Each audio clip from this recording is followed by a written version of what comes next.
Hello दोस्तों, नमस्ते, जय माता दी। मैं अपने चैनल सोनम मोदी लोकगीत, नेहा मोदी लोकगीत दोनों पे आप लोग का स्वागत करती हूँ। एक छोटा सा बहुत प्यारा चुटकुला नाच गीत है, देवरानी जेठानी का लोक झोंका है, तो आप लोग सुनिएगा और कमेंट बॉक्स में ज़रूर बताइएगा कि हमारा गीत आप सबको कैसा लगा। अच्छा लगा तो हमारे चैनल को लाइक, सब्सक्राइब, शेयर, कमेंट जरूर कीजिएगा और अपना आशीर्वाद, प्यार, दुलार जरूर दीजिएगा हमारे चैनल पर। तो चलिए आप लोग सुनिए, मैं सुनाती हूँ।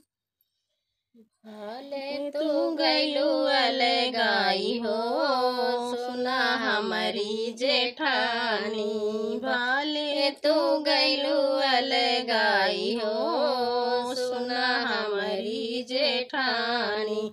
हमारी जेठानी हो, हमारी जेठानी, हमारी जेठानी हो, हमारी जेठानी।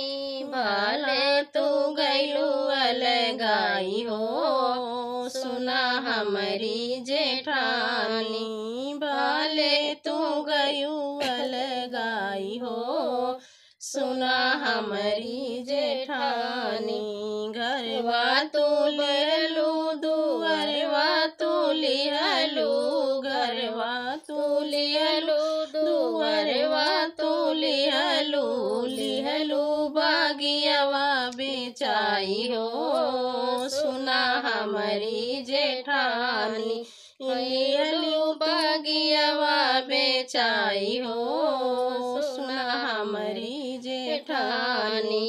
हमारी जेठानी हो, हमारी जेठानी, हमारी जेठानी हो, हमारी जेठानी। भले तू गयू अलगाई हो, सुना हमारी जेठानी। भले तू गयू अलगाई हो, सुना हमारी जेठानी। टीवी तू लिहलू, फ्रिज तू लिहलू, टीवी तू लिहलू, फ्रिज तू लिहलू, लिहलू गड़िया बेचाई हो, सुना हमारी जेठानी। लिहलू गड़िया बेचाई हो, सुना हमारी जेठानी। हमारी जेठानी हो, हमारी जेठानी, हमारी जेठानी हो, हमारी जेठानी।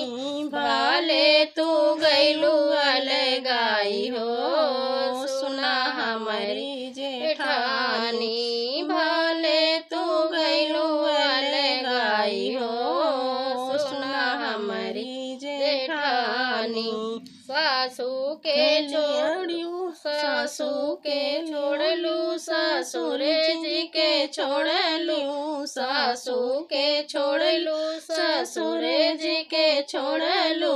देवरा के दिहू अलगाई हो, सुना हमारी जेठानी। देवरा के दिहू अलगाई हो, सुना हमारी जेठानी।